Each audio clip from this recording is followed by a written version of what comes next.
상담 분석이 끝나면 내담자분들에게 궁금한 점들을 말씀해달라고 합니다. 대부분은 재회 가능성을 가장 궁금해 하시죠. 그런데 그 중에 재회 가능성이 없을 것 같다라고 하시면서 동시에 그럼에도 불구하고 재회가 가능하냐라고 묻는 분들이 계세요. 이런 질문을 하시는 분들은 높은 확률로 환승이별을 겪은 분들이셨고요. 그리고 이 케이스의 특징은 자신감이 큰 폭으로 하락한 상태라는 것입니다. 대부분 환승한 상대가 어떤 사람인지 잘 몰라요.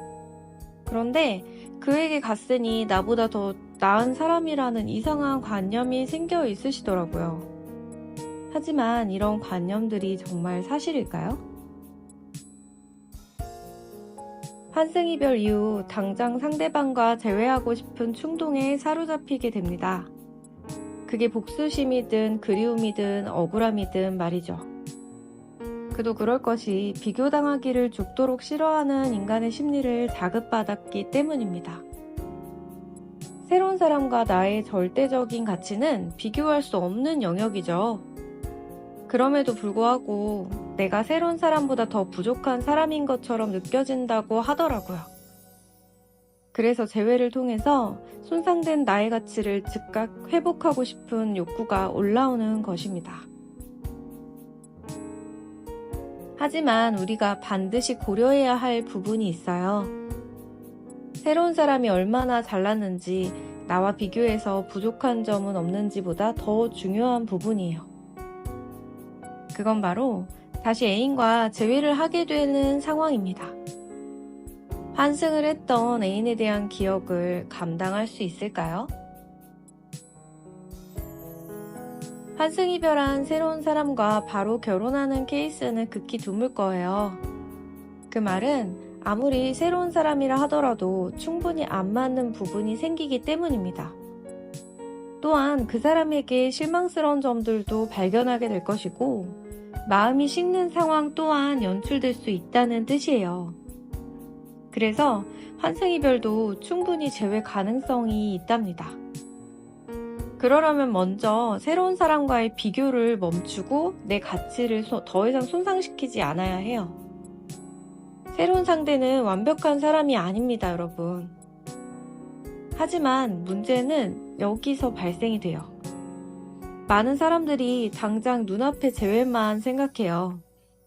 상담 후 재회를 같이 준비하다 보면요. 재회 후 벌어질 일들에 대해 전혀 생각하지 않는 분들이 많습니다. 어쩌면 내담자분들도 어떤 일들이 벌어질지 대충 예상은 하고 있을 거예요. 하지만 굳이 생각하기 싫은 걸 수도 있겠다는 생각이 들더라고요. 재회도 불확실한데 재회 이후 관계의 유지라니요. 당연히 혼자 고민하긴 골치 아픈 주제이긴 하죠. 하지만 밥을 먹으면 배부르고 무거운 물건을 들면 팔이 아프듯이 환승이별의 재회 후엔 상대방에 대한 신뢰 손상과 상처에 대한 아픔이 반드시 따라붙는다는 것을 기억하셔야 합니다. 실제로 예전에 환승이별 후 4개월 만에 재회가 되신 내담자분이 계셨어요. 그분은 재회 하나만 바라보며 솔루션도 열심히 따라와 주셨죠. 중간에 연락하고 싶고 찾아가고 싶은 고비도 여러 번 잘 넘기셨어요. 그리고 결국엔 그토록 바라던 상대방과 재회도 하셨습니다. 근데 막상 재회가 되고 나니까 기쁘기보다는 앞날이 막막하다고 하는 것이었어요. 저는 뭐가 제일 막막하냐고 여쭤봤죠. 그분은 재회가 되니까 환승을 했던 상대방을 믿지 못하겠다는 것이었습니다. 또 내가 모르는 사람과 행복했을 시간들을 본인이 모두 감당할 자신이 없다고 하셨어요. 이처럼 환승이별의 재회는 재회 성공 후가 훨씬 어려워요. 저는 환승이별이 재회가 어렵다는 것은 고정관념이라고 말씀드리고 싶어요. 환승이별이라고 무조건 재회가 안 되는 건 아니에요.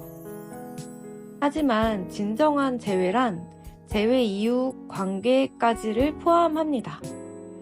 그래서 환승이별의 재회는 일반 이별의 재회보다 훨씬 어렵죠. 재회 후 상처들을 감당할 용기와 상대방에 대한 진정한 용서가 필요할 거예요. 그래서 환승이별 재회를 바라시는 분들은 강한 멘탈로 꽁꽁 무장을 하셔야 될 것 같습니다.